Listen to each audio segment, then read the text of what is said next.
Turunin dulu. Iya. Balikin barangnya. Iya, tadi lu. Balikin, bro. Ya. Gua ajar lu ya.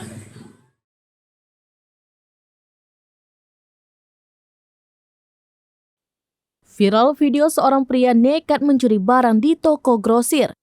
Tidak ada takut-takutnya, ia mengambil barang di toko grosir tersebut sambil membawa anak dan istrinya. Tidak sampai di situ, saat dipergoki ia malah santai menghisap rokok sambil memboncengi anaknya yang duduk di depan. Adapun video tersebut dibagikan oleh akun Twitter @sosmedanu pada Jumat 21 Juli 2023. Perekam video dengan nada tinggi meminta agar si pria turun dari motornya dan mengembalikan barang yang ia curi. Bahkan sang perekam terdengar sempat membentak hingga membuat anak yang diboncengi di depan menangis.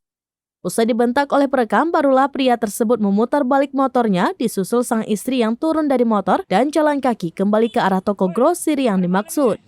Di akhir video, perekam sempat mengatakan bahwa ia sudah kecolongan berkali-kali oleh pria yang menggunakan jaket hoodie navy polos itu. Barulah kali ini ia berhasil memergoki langsung pelaku dan menggagalkan aksinya yang sering mengambil barang grosir tanpa membayar. Sementara itu, hingga berita ini tayang, masih belum diketahui tepatnya lokasi peristiwa tersebut terjadi. Woi, ada maling nih. Turunin dulu. Turunin dulu. Iya. Balikin barangnya. Iya, tadi lu. Balikin, bro. Ya. Gua ajar lu ya. Gua ajar lu. Turun. Dari kemarin-kemarin gue curiga nih. Balikin, bayar lu kasir.